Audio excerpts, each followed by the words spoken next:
할렐루야. 우리 옆 사람하고 반갑게 인사합시다. 안녕하세요. 반갑습니다. 안녕하세요. 반갑습니다. 수요일 저녁에 성도님을 바라보니 복덩어리가 틀림이 없으십니다. 인사하세요.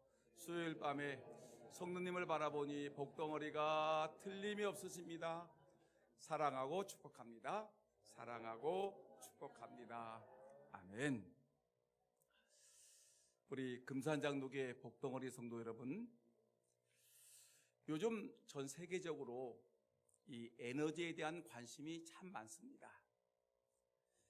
세계 각국이 안정적인 에너지 확보를 위해서 많은 노력을 하고 있습니다.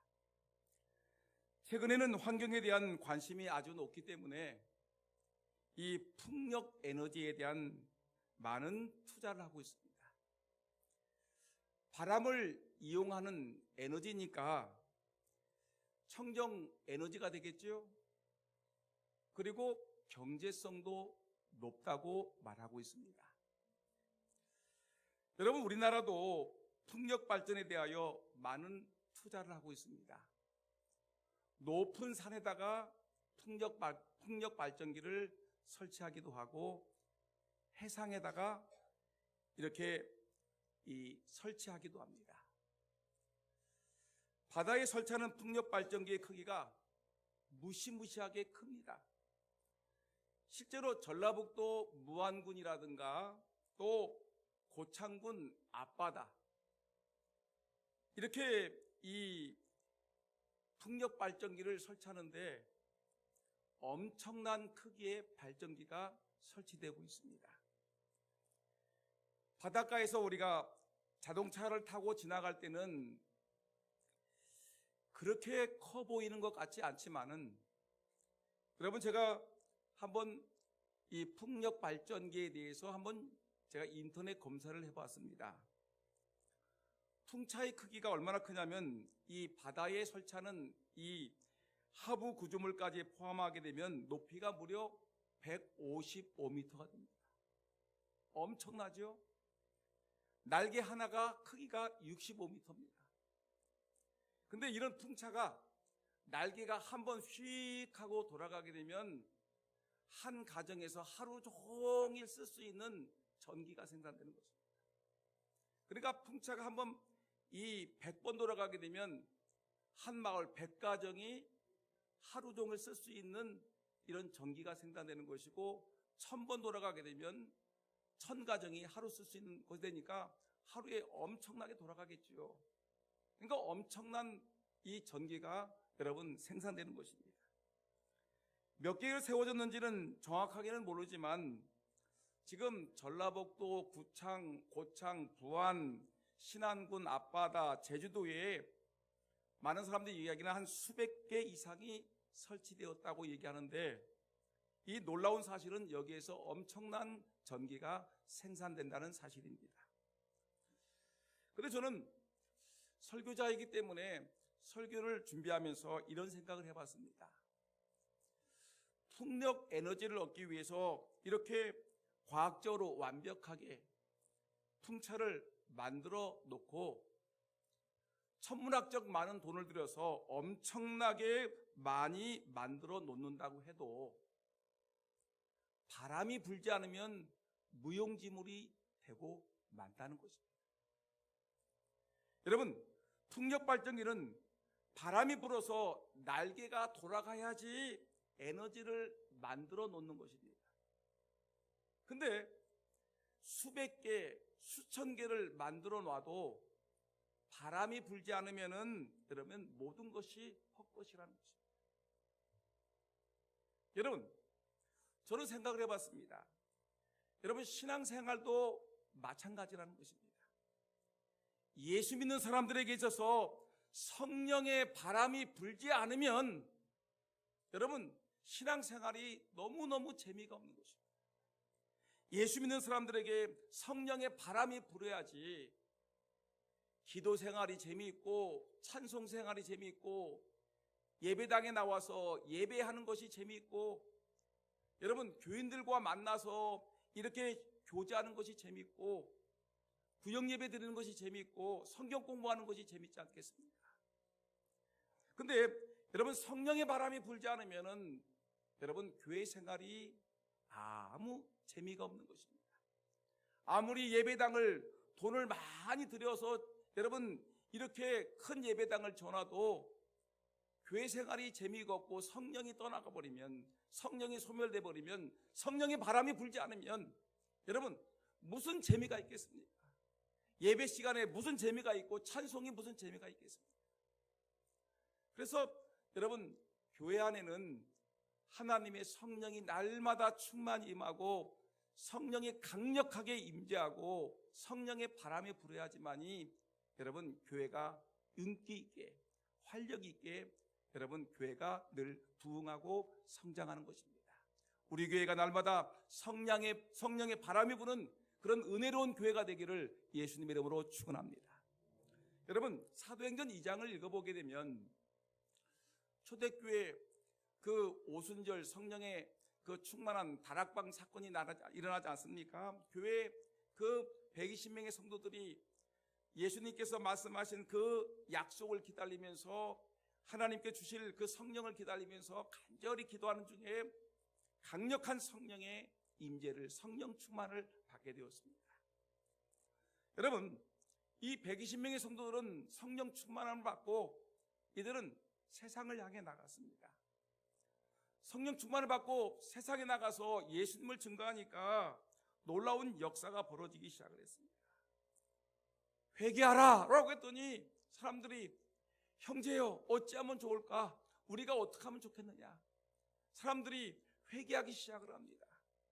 병든 자가 치유됩니다. 앉은 베개를 놓고 내가 갖고 있는 것은 은과 금은 없겠지만 예수의 이름으로 명하노니 예수의 이름으로 일어나 걸어라 했더니 날 때부터 이 앉은 베개에 있던 자가 예수의 이름으로 벌떡 일어나는 역사가 있습니다. 수많은 영혼들이 교회에 돌아옵니다. 교회가 부흥하기 시작합니다. 성도들은 사도들의 가르침을 받기를 기뻐합니다. 서로 교제하고 떡을 떼고 기도하기를 기뻐합니다.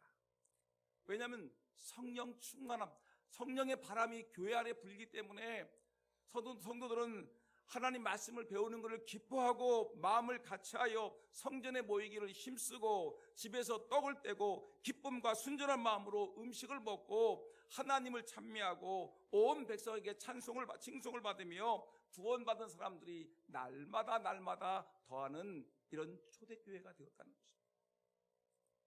여러분, 성령 충만한 이런 초대교회는 주님의 은혜 가운데 모이기에 힘썼고 모일 때마다 기도하고 모일 때마다 하나님을 찬송하고 모일 때마다 가르치는 일에 가르치고 가르침 받는 일에 열심을 다했고 또한 하나님 은혜 가운데 놀라운 구원받은 사람들이 충만한 교회가 날마다 3,000명, 5,000명씩 부흥하는 역사가 일어나게 되었습니다. 초대교회의 부흥의 역사는 성령의 강력한 임재였습니다. 성령의 바람이 불었습니다. 근데 여러분, 세월이 흘러서 고린도에 복음이 전파되었고 고린도 교회가 세워지게 되었고 고린도 교회가 있는데 이 고린도 교회가 이 성령 충만하지 못하고 교회가 문제가 생기기 시작했습니다. 성령을 잃어버린 사람들의 모습이 이 고린도 교회에 등장하기 시작하는데 교회 안에서 교인들끼리 싸우기 시작합니다. 조그만 말만 나오기 시작하면 네가 그런 말을 했지 하면서 사람들이 말싸움을 하기 시작합니다. 그리고 교회가 분열하기 시작합니다. 나는 베드로가 좋아 베드로파, 나는 바울이 좋아 바울파, 나는 아볼로가 좋아 아볼로파, 나는 예수가 좋아 예수파. 교회가 사분오열되면서 교회가 분쟁의 도가니가 되었습니다. 교회 안에서 성적인 부도덕한 일이 벌어지게 되었습니다. 교회 안에서 교인들끼리 싸우는데 이제 법정까지 나갑니다. 교회 안에서 예수 믿는 사람들이, 하나님을 믿는 사람들이 세상 사람들에게 판정받기 위해서 세상 법정까지 가가지고 머리 숙여서 불신자들에게 누가 옳습니까? 라고 머리 숙여서 세상 소송을 하는 이런 불행한 일까지 교회 안에서 벌어지게 되었습니다. 우상 제물을 먹는 문제, 성만찬을 함부로 대하는 문제, 성령의 은사를 제대로 활용하지 못하고 자기가 받은 은사가 제일이라고 하고 다른 사람을 우습게 여기고 깔보는 문제들, 교회 안에 엄청난 문제가 생겼습니다. 교회가 심각한 갈등과 분열과 타락한 이 현상이 벌어지게 되었습니다. 여러분 보세요. 성령 충만한 초대교회의 모습은 모이기에 힘쓰고 서로 격려하고 교제하고 같이 먹고 가르침받고 기도하고 찬송하고 칭송받고 교회가 부흥하는데, 여러분 은혜 받지 못한 고린도 교회의 모습 보니까 모일 때마다 싸우고 갈등하고 분쟁하고 여러분 죄를 범하고 악을 행하고 소송하고 갈등하는 문제가 벌어진단 말입니다. 심각한 문제가 벌어지는 겁니다. 여러분, 근데 이것이 성경 안에서만 벌어지는 것이 아니라 그대로 현실 세계에 오늘 21세기를 살아가는 오늘 이 시대에도 그대로 벌어지고 있는 것입니다. 오늘날에도 어떤 교회는 성령의 바람이 부니까 여러분 교회가 날마다 모이기에 힘씁니다. 교인들이 기쁩니다. 찬송하기를 기뻐하고 모이기를 힘쓰고 성경 공부에 힘쓰고 성경 읽기에 힘쓰고 여러분 전도하기에 힘쓰고 교회가 모일 때마다 기쁘고 즐겁고 감사하고 은혜가 충만하고 교회가 부흥하고 성장하는 성령의 바람, 성령 충만한 교회가 있는 반면에 여러분 그렇지 못하고 여러분 성령 충만하지 못한 교회들의 모습이 있습니다. 성령 충만했던 사람들의 마음이 언제부턴지 마음이 뜨거움이 사라지기 시작했습니다. 찬송을 해도 기쁘지 않습니다. 예배를 드려도 형식적인 예배를 드리고 있습니다. 사람을 만난다는 것이 그다지 즐겁지 않습니다. 교회 가게 되면 누구 권사를 만나야 되는데 어떤 장로를 만나야 되는데 안내위원을 만나야 되는데 정말 교회 가기 싫다. 누구 때문에 교회 나가기 싫다라는 말이 성도들 입에서 계속 나오기 시작하니까 교회가 가는 것이 싫어집니다. 만사가 귀찮아집니다. 믿음 생활의 권태기가 시작됩니다. 찬송하던 사람이 찬송을 안 하고 기도하던 사람이 기도 안 하고 예배하던 사람이 예배 안 하고 여러분 신앙생활에 열정이 식어지는 교회는 여러분 이것은 성령이 떠난 교회, 성령의 역사가 식어진 교회, 성령이 사라진 교회가 되기 때문에 이 교회는 자동적으로 여러분 이 교회는 점점 교회가 약해질 수밖에 없는 것입니다. 여러분 우리가 어떤 교회가 되어야 되겠습니까? 성령 충만한 교회, 우리 금산 장로교회가 되기를 예수님의 이름으로 축원합니다. 모이면 기쁘고 모이면 예배하고 모이면 찬송하고 모이면 기도하고 모이면 전도하고 모이면 힘써 하나님의 영광을 위해서 주의 영광을 위해서 열심을 낼 수 있는 그런 교회, 만나면 기쁘고 떡을 떼며 교제하는 그런 아름다운 교제, 은혜로운 교회, 우리 금산 장로교회가 되기를 예수님의 이름으로 축원합니다. 여러분 오늘 본문에 등장하는 데살로니가 교회가 바로 그런 교회였습니다. 데살로니가 교회는 여러분 알다시피 아주 소문난 교회였습니다. 그리스에 있는 교회였는데 이 교회는 성경의 데살로니가 1장에 보게 되면 믿음의 역사와 사랑의 수고와 소망의 인내를 가진 교회였었다. 아주 사도 바울이 아주 칭찬을 대단히 많이 했던 교회 중에 교회 데살로니가 교회였습니다. 이 교회는 핍박도 많이 견뎠고 종말신앙과 재림신앙을 소유한 교회였습니다. 아주 은혜로운 교회, 성령 충만한 교회였습니다. 이런 교회에 오늘 데살로니가전서 5장 마지막 절에 이 사도 바울이 이 교인들에게 권면의 말씀을 하는데 뭐라고 하느냐면 19절 말씀 보니까 이렇게 얘기합니다. 성령을 소멸하지 말아라 라고 얘기합니다. 따라합시다. 성령을 소멸하지 말아라. 데살로니가 교회에게 아주 믿음이 좋은 교회, 여러분 믿음의 역사와 사랑의 수고와 소망의 인내를 가지고 있는 교회, 이 좋은 교회, 이 데살로니가 교회를 향해서 사도 바울이 말합니다. 너희들 성령을 소멸하지 말아라고 얘기합니다. 오늘 이 시간에 우리 금산 장로교회 성도들을 향해서 우리 하나님이 말씀하시기를 우리 금산 장로교회 성도들이여 성령을 소멸하지 말아라라고 우리에게 분명히 말씀하고 있습니다. 여러분 우리 안에 있는 성령을 소멸하지 않기를 주의 이름으로 축원합니다. 그러면 성령을 소멸한다는 말은 도대체 무엇입니까? 라고 묻는다라면 저는 이렇게 얘기하겠습니다. 성령을 소멸한다는 이 원문의 뜻은 이게 이 불이 활활 타는데 물을 확 끊어가지고 뿌려가지고 불을 끈다. 불을 끈다는 의미. 성령을 소멸한다는 것은 성령의 불이 활활 타오르는데 찬물을 뿌려가지고 불을 끄는 것을 얘기하는데 성령의 불을 끄지 말라는 것입니다. 여러분들 안에 예수 믿는 사람들의 마음 속에는 하나님의 영이 임재하고 있습니다. 성령이 말씀 들을 때, 여러분 찬송할 때, 기도할 때 성령이 계속해서 역사하고 계십니다. 여러분 오늘 준비 찬송할 때 찬송했죠. 오늘 예배 시간에 찬송했죠. 찬송할 때 성령이 뜨겁게 역사했습니다.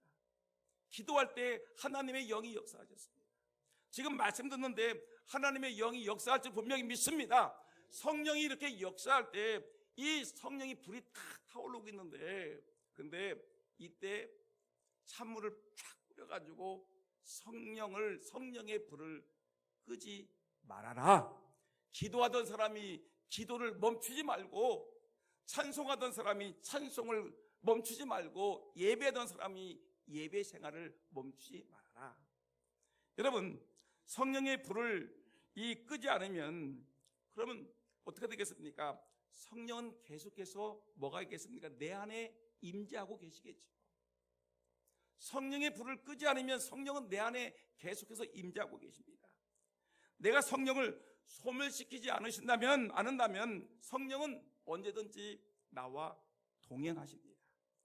그렇다면 우리가 지속적으로 성령 충만하기 위해서는 성령이 나에게서 밖으로 나가지 않게 하게 되는 것입니다. 그 때문에 성령의 불이 내 안에 꺼지지 않기 위해서 우리는 정말 힘써야 되는 것입니다.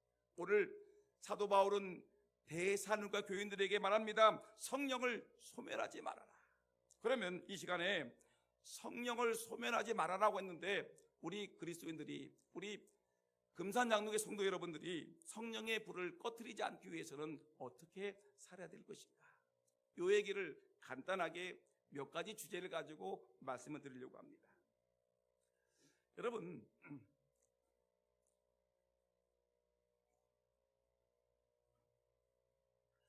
성령이 소멸되는 원인에는 여러 가지 원인이 있는데 그 중에 가장 먼저 성령이 소멸되는 가장 첫 번째 원인은 우리가 죄를 지을 때 성령이 소멸되는 것입니다.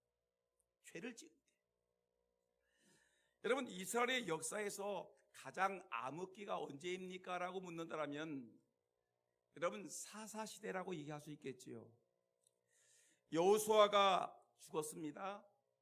그리고 사무엘 선지자가 나타나기 그 이전까지, 사무엘 선지자가 등장하기까지 약 350년 기간 동안을 우리는 보통 사사시대라고 얘기를 합니다.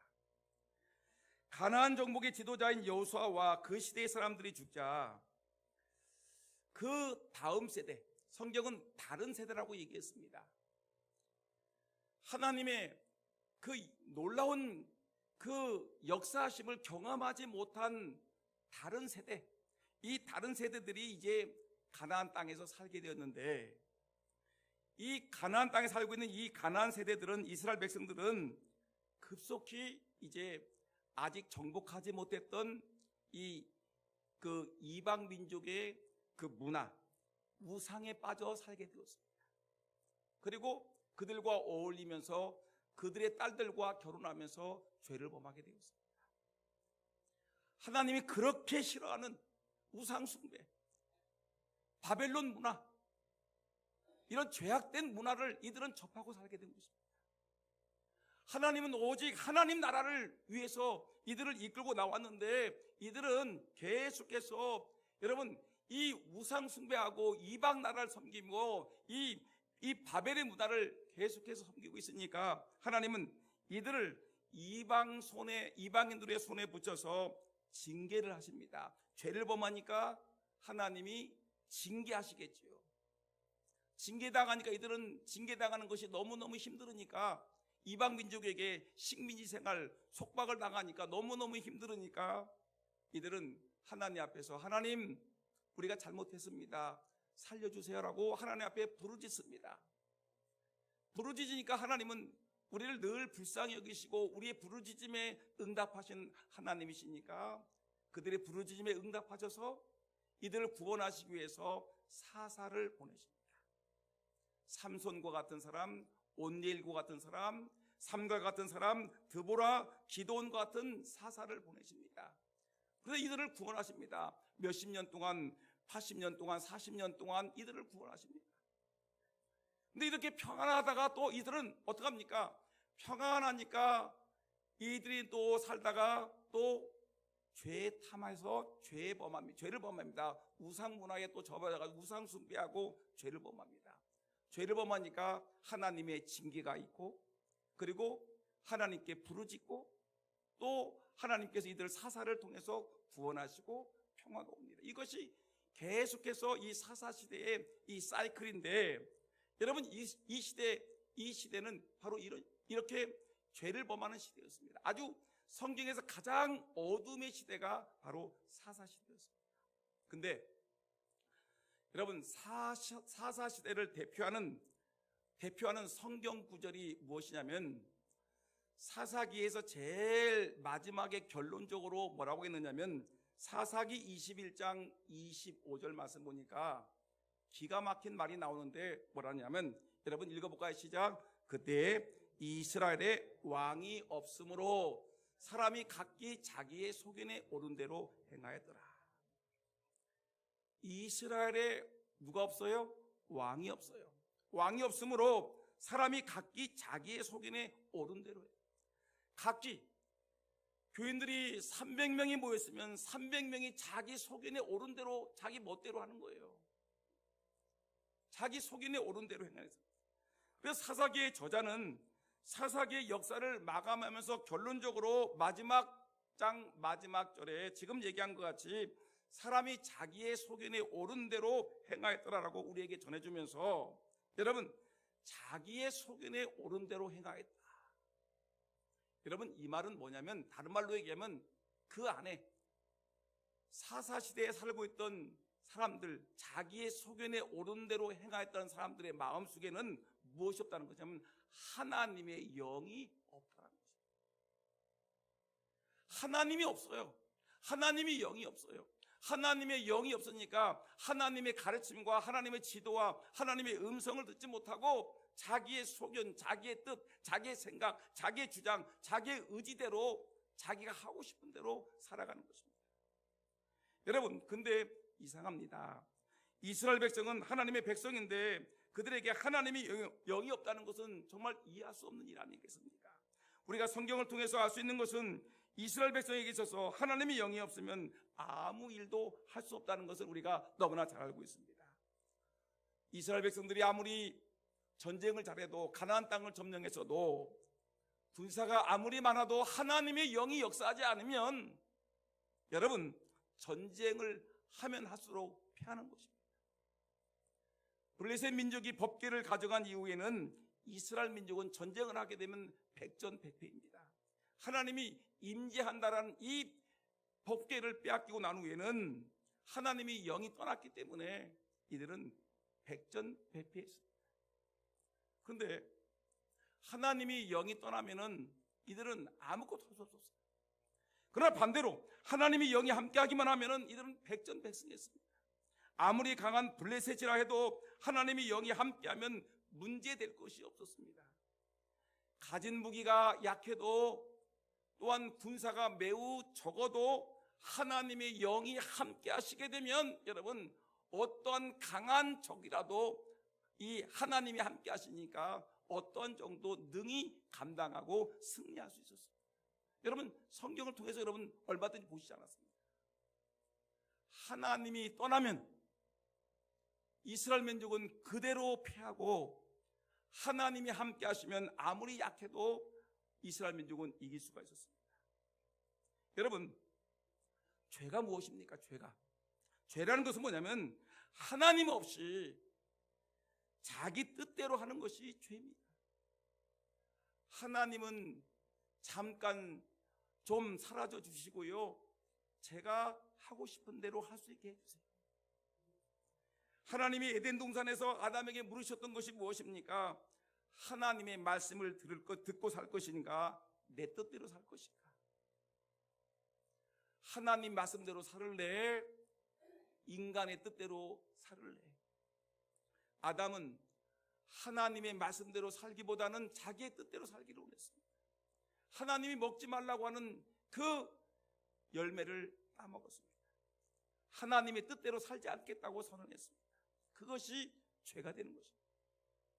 여러분, 자기의 생각에 옳은 대로 사는 것은 죄입니다. 자기의 생각대로 생각하고 자기의 생각대로 판단하고 자기의 생각대로 말하는 것이 바로 죄인 것입니다. 자기 생각에 옳은 대로 산다면 여러분, 가정이 온전하겠습니까? 직장이 온전하겠습니까? 여러분, 교회가 온전하겠습니까? 자기의 생각대로 여러분 마음대로 살아보세요. 제대로 되는 것이 무엇이 있겠습니까?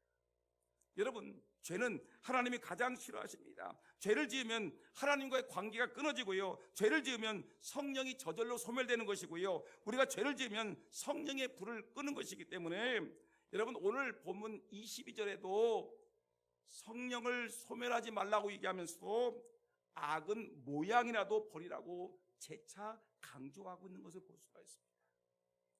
여러분, 죄를 지으면 누가 떠난다고요? 우리 안에는 성령이 떠나는 것입니다. 성령이 소멸되는 것입니다. 그 때문에 죄를 짓지 않아야 됩니다. 하나님 앞에 몸부림쳐야 됩니다. 죄를 짓지 않으려고, 하나님 말씀대로 살으려고, 하나님만 의지하려고, 하나님 말씀대로 살으려고 내 생각 버리고 내 뜻 버리고 내 자기가 하고 싶은 내 의지를 버리고 철저하게 하나님 말씀에 순종해서 살아가려고 몸부림치는 이 모습, 여러분, 이럴 때 하나님의 영, 하나님의 성령이 내 안에 임재하셔서 나로 하여금 뜨겁게 주의 말씀에 순종하게 하신다는 것을 기억하고, 여러분, 날마다 여러분 모세처럼 다윗처럼 하나님 말씀에 순종해 나가는 저와 여러분 모두가 되기를 예수님의 이름으로 축원합니다.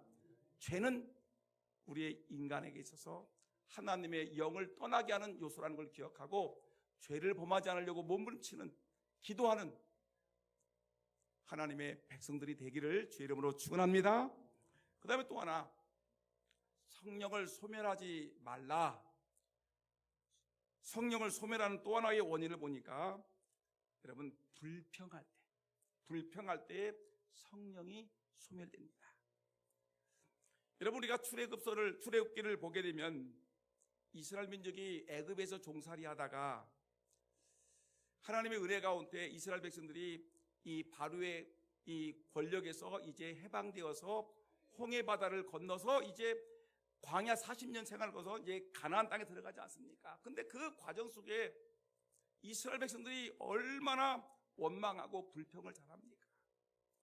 먼저 제일 처음에 홍해 바다를 건너는 그 사건을 보니까 이들이 애굽에서 이제 이 바로 왕권에서 통치에서 벗어나서 이제 이들이 이제 이 애굽을 떠나서 가나안 땅을 가게 되었습니다. 가는데 앞에 홍해 바다가 탁 막아섰습니다. 뒤에는 바로가 이끄는 이 애굽의 군대들이, 이 마병들이 쫓아오고 있습니다. 근데 이때 이스라엘 백성들이 하나님께 원망하고 모세를 원망합니다. 뭐라고 하냐면 출애굽기 14장 11절 말씀 보니까 그들이 모세에게 이르되 애굽에 매장지가 없어서 당신이 우리를 이끌어내어 이 광야에서 죽게 하느냐? 어찌하여 당신이 우리를 애굽에서 이끌어내어 우리에게 이같이 하느냐? 여러분, 모세는 죽을 고생해가지고 바로와 10번의 결투를 해가지고 여러분 애쓰게 해서 하나님의 은혜 가운데 이스라엘 민족을 이 애굽에서 이 노예 생활하는 이스라엘 민족을 이끌고 나왔는데 이 이스라엘 백성들은 그 모세의 애씀과 하나님의 역사하심을 알지 못하고 애굽 땅에 매장지가 없어서 우리를 이곳까지 이끌고 왔느냐? 모세를 원망하고 불평하고 투덜거립니다. 그럼에도 불구하고 하나님은 어떡하지요? 홍해 바다를 쫙 가르지요. 그리고 홍해 바다를 그 질퍽거리는 그 땅을 갖다가 마른 땅과 같이 해서 이스라엘 백성들을 건너게 하고 그걸 건너려고 하는 이 애굽의 군대들을 수장시키는 놀라운 기적을 행하지 않습니까? 하나님께서 이렇게 역사하셨습니다. 불평하는 사람들에게 역사하셨습니다. 근데 또 보니까 여러분, 홍해를 건넌 다음에 이들은 또 뭘 얘기 하냐면 가나안 땅에 이 광야 생활을 하다 보니까 뭐냐면 광야니까 먹을 것이 없습니다. 이들은 투덜거립니다. 우리가 애굽에 있을 때는 고기를 먹었는데, 고기 까마 곁에서 우리가 고기를 구워 먹었는데, 그때는 고기를 배불리 먹었는데 여기 오니까 마른 멸치도 없네. 마늘도 먹고 싶고 부추도 먹고 싶고 고기도 먹고 싶고, 고기야 어디 있니 고기야 하면서 고기 타령합니다. 여러분, 하나님께서 그러니까 이 사람들에게 만나와 메추라기를 갖다가 하늘에서 그냥 입에 물리도록 먹이지 않습니다.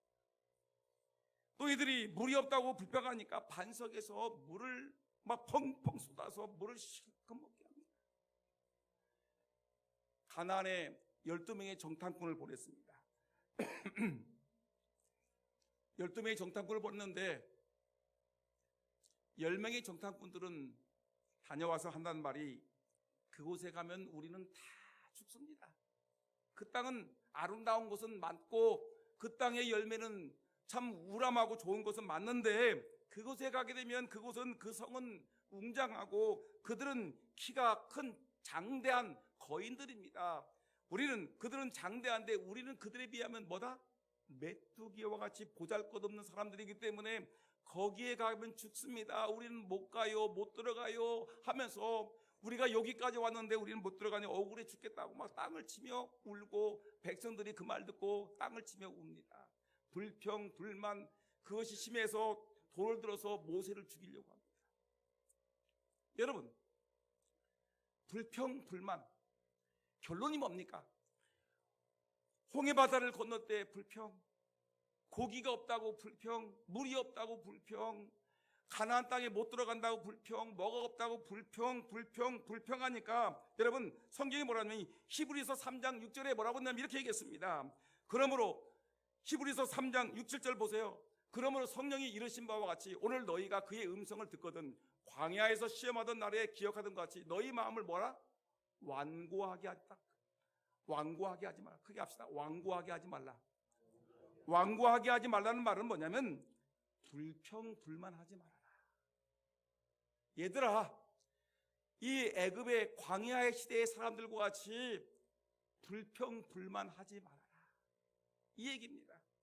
여러분, 결국엔 결론이 뭐죠? 이렇게 광야 시대의 사람들은 출애굽할 때부터 모세를 원망하고 하나님을 원망하고 홍해 바다가 있었다, 고기가 없다, 물이 없다, 뭐가 없다 불평했던 사람들은 결론은 뭐냐면 약속의 땅 가나안 땅에 들어갔습니까? 못 들어갔습니까? 여호수아와 갈렙만 빼고 한 사람도 들어가지 못했습니다. 결국은 그 가나안 복지에 아무도 들어가지 못했어요.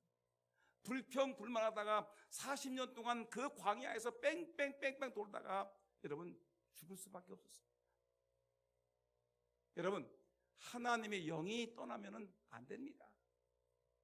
여러분, 신앙생활할 때 불평 불만하면 우리 안에 있는 하나님의 영이 소멸되는 것입니다. 우리가 기쁨으로 찬송하고 기쁨으로 예배하고 기쁨으로 성경 읽고 은혜 가운데 여러분 신앙생활을 해야지, 하나님의 은혜가 넘치고 기쁘고 즐겁고 행복하고 여러분 교회 생활이 행복하고 즐겁지, 우리 마음속에서 늘 불평합니다. 목사님이 어떻고, 찬양대가 어떻고, 식사가 어떻고, 또 안내위원이 어떻고, 뭐가 어떻고 하기 시작하게 되면 여러분 이건 끝이 없습니다. 근데 우리 교회 안내위원들은 친절하고 찬양대는 잘하고 우리 안내위원들은 너무너무 감사하고 우리 교인들은 너무너무 감사하고 좋고, 이렇게 시작하게 되면 여러분 우리 신앙이 얼마나 좋고 행복하겠습니까? 불평 불만하는 신앙이 아니라 여러분 만사에 기쁘고 감사하고 행복한, 감사하며 살아가는 그런 신앙생활이 갖기를 예수님의 이름으로 축원합니다. 여러분, 성령을 받은 사람들은 입술이 거룩합니다. 내가 거룩하니 너희도 거룩하라. 여러분, 우리의 삶이 거룩한데 입술도 거룩해야 돼. 원망과 불평과 탄식하는 입술보다는 내 입에서 감사가 터져나오는 입술, 기쁨이 터져나오는 입술, 칭찬과 격려가 터져나오는 입술을 하게 되면 여러분 얼마나 좋겠습니까? 여러분, 이런 삶을 살게 되면 내 안에서 하나님의 영이 기쁘고 즐겁게 성령 충만하게 넘치지 않겠습니까? 불평할 때 성령이 소멸되지만 감사할 때 성령이 더욱 충만하게 됩니다. 그래서 오늘 우리 본문 앞에서 항상 기뻐하라, 쉬지 말고 기도하라, 범사에 감사하라, 이것이 하나님의 뜻이니라.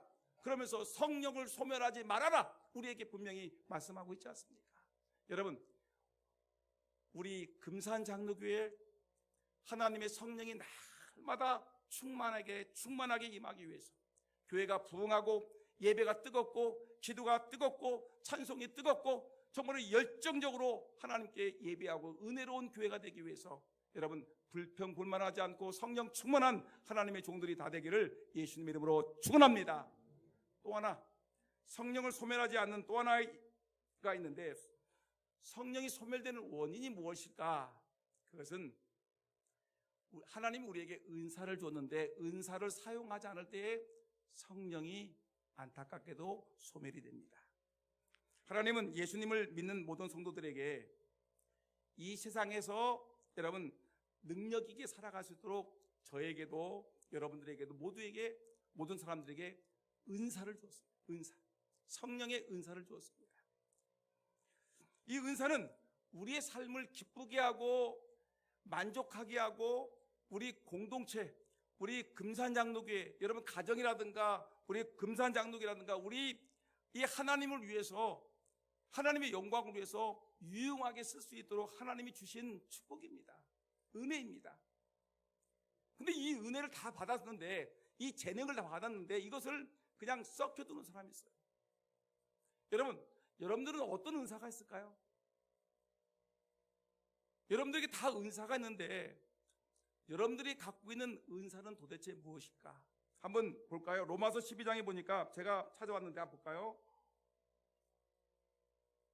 지금 제가 아직까지 감기가 낫지 않고 이 목감기가 심해가지고 죄송합니다.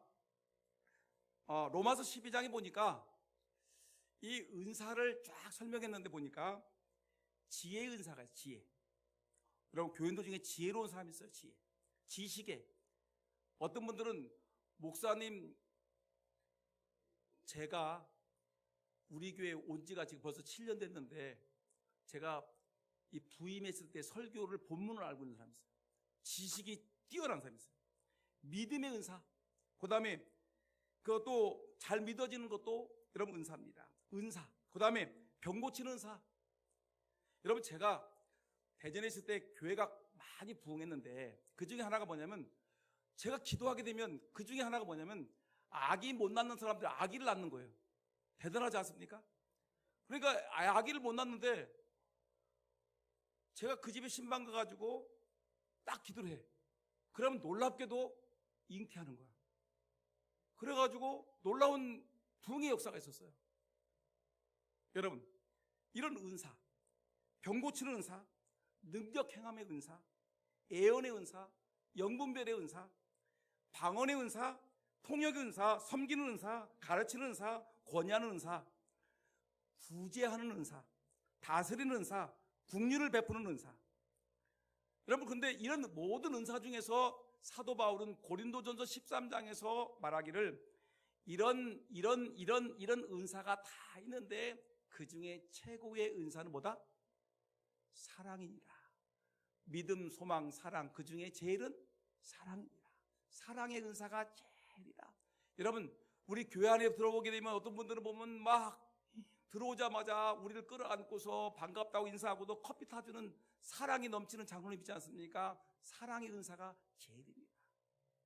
여러분, 사랑이 넘치는 권사님, 사랑이 넘치는 장로님, 사랑이 넘치는 집사님 되기를 소원합니다. 사랑이 뚝뚝 떨어지는 그런 성도들이 가득 차야지 교회가 은혜가 넘치고 부흥하는 겁니다.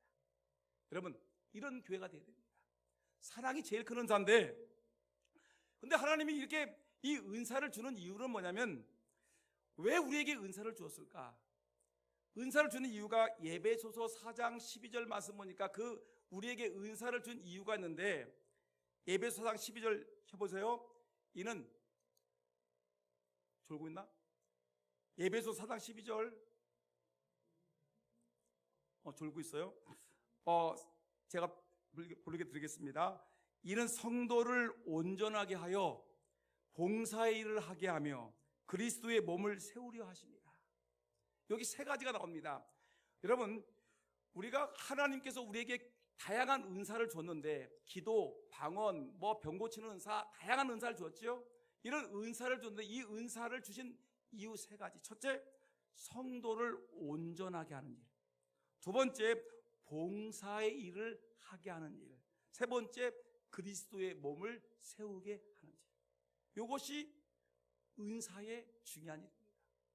여러분, 근데 한마디로 말하면 이거를 뭐예요? 하나님 우리에게 은사를 주었으니까 여러분, 이 은사를 뭐라는 거예요? 은사를 사용하라는 것입니다. 교회 성도를 세우기 위해서 이 은사를 사용해야 되겠고, 봉사하기 위해서 이 은사를 사용해야 되겠고, 여러분, 그리스도의 몸인 이 교회, 그리스도의 몸이 이 교회인데 이 졸다가 일어났습니다. 그리스도의 몸을 세우기 위해서 뭐가 됐습니까? 이 은사가 주어진 것입니다. 여러분, 그러면 은사가 4개 있는데, 여러분들 기도하는 은사가 있으면, 여러분 기도를 하게 되면 뭐가 세워질까? 성도가 온전케 되고 봉사가 되는 거지요. 교회가 세워지게 됩니다. 내가 사랑이 넘치게 되면 그것이 여러분 성도를 세워주고 또 봉사일을 하게 되는 것이고 교회를 세우게 되는 것입니다. 그러니까 여러분들이 갖고 있는 모든 은사들을 다 동원해 가지고 여러분 이거를 사용해야 되는 것입니다. 그런데 이 은사를 사용하지 않게 되면 하나님이 은사를 주었는데 이 은사가 뭐가 되는 겁니까? 소멸되는 것입니다. 성령의 역사가 소멸되는 것입니다. 은사를 땅속에 묻어두면 성령의 불이 나에게서 꺼지는 것입니다. 경험하신 분이 계실지 모르겠지만 아무리 좋은 은사를 받았다고 해도 사용하지 않으면 은사가 없어집니다. 아무래도 우리 장로교 성도들은 방언의 은사를 강조하지 않습니까? 우리가 저도 어렸을 때 학생 때 저기 하늘산 기둥을 올라가가지고 거기 하늘산 기둥을 올라가게 되면 뭐가 되죠? 개도 3일이면 방언을 합니다. 그래서 저도 중학교 때 올라가가지고 기도하는데 랄랄랄랄랄라 방언을 그렇게 할렐루야를 하고 시키는데, 근데 이제 이천선 목사님이 방언을 이제 시켜요. 한 사람 앞에 나와가지고 네가 받은 방언이 진짜 방언인지 이거 가짜 방언인지를 이제 나와서 테스트하거든요. 그러면 우리가 가가지고 랄랄랄랄 하면 이 자식 가짜 짜대를 딱 때리고, 그리고 어떤 사람 방언은 진짜 방언이면 좋다 하고 그러는데 이렇게 방언을 근데 문제는 뭐냐면 교회 오면 이제 우리 장로교회 오게 되면 뭐가 됩니까? 방언하게 되면 톡톡 쳐가지고 우리 교회는 방언하지 않으니까 다른 교회를 가시죠? 이렇게 하는 사람도 있단 말입니다. 여러분, 이러다 보니까 이제 방언을 하지 않다 보니까 방언이 소멸돼 버려요. 방언하던 사람들이 방언하지 않게 돼요. 병 고치는 은사를 갖고 있던 사람들이 이걸 사용하지 않으니까 그것이 능력이 사라져. 여러분, 음악에 재질 있는 사람들이 은사를 사용하지 않으면 음악의 재질이 사라지지요. 운동하던 사람들이 운동을 하지 않으면 운동의 감각이 둔해집니다. 마찬가지입니다. 여러분, 여기에서 외인 사람은 아무도 없습니다. 저와 여러분들은 예수를 믿기 전에 믿기에 이미 예수를 믿은 사람들에게는 하나님의 성령이 우리에게 임했습니다. 믿습니까? 예수 그리스도가 나의 주여 나의 하나님이라고 고백하는 그 자체가 하나님의 영이 내게 임한 것입니다. 그리고 성령이 임해서 우리에게 성령의 은사를 우리에게 모두에게 주었습니다. 하나님의 은사를 모두 받았어요. 주님을 위해서, 여러분 교회를 위해서 사용하셔야 됩니다. 교회, 몸된 교회를 세우기 위해서 우리가 이 은사를 사용하셔야 됩니다. 하나님의 영광을 위해서 사용하셔야죠. 여러분, 우리 구역원들을 위해서, 주일학교를 위해서, 찬양대를 위해서, 우리 교회를 위해서 여러분 주님이 주신 은사, 내가 남들보다 조금 더 잘하는 것이 있으면, 어떤 분들은 보니까 우리 교회 작은 키를 갖고 있는 여성이지만 운전을 잘해. 이분이 운전대를 잡고 여러분 교인들을 막 여러분 모셔다 드리는 거 보지 않습니까? 어떤 분들은 주방에서 얼마나 열심히 하는지, 어떤 분들은 찬양대에서 얼마나 열심히 하는지, 어떤 분들은 여러분 수요일날 1시만 오면 교회 와서 청소하는 분이 있어요. 어떤 분들은 주일날 여러분 교회 화장실을 청소하시는 분이 있어요. 여러분 대단하지 않습니까? 이 주님이 주신 은사, 이거를 주의 영광을 위해서, 주의 몸된 교회를 위해서 활용하셔야 됩니다. 여러분 활용하지 않으면 성령의 역사가 떠나는 것입니다. 그 때문에 은사를 활용하셔야 됩니다. 누구를 위해서? 나를 위해서가 아니라 하나님의 영광을 위해서, 주의 몸된 교회를 위해서 여러분 이 은사를 사용하실 때 강력하게 성령의 불길은 활활 타오르는 것입니다. 여러분 저는 말씀을 마치렵니다. 하나님 우리에게 성령을 보내셔서 우리가 성령 충만을 살기를 원하시죠. 안타깝게도 성령이 소멸될 때가 많습니다. 기도하던 사람들이 기도를 멈출 때가 많고요, 예배하던 사람들이 예배를 멈출 때가 있습니다. 여러분 찬송하던 사람들이 찬송하지 않고 입을 꽉 다물 때가 있습니다. 여러분 왜 그렇습니까? 첫째, 죄 때문에. 죄가 그를 눈을, 영적인 것을 가려버렸어요. 하나님의 영을 가려버렸어요. 불평불만하기 시작하게 되면 성령이 떠납니다. 그리고 하나님이 주신 은사가 있는데 은사를 사용하지 않으면 안 됩니다. 요거 기억하시고 여러분 우리 금산장로회가 성령 충만한 교회가 될 수 있도록 여러분 주신 은사, 주신 은혜, 주신 성령 여러분 잘 간직하고 성령 충만하기를 예수님의 이름으로 축원합니다.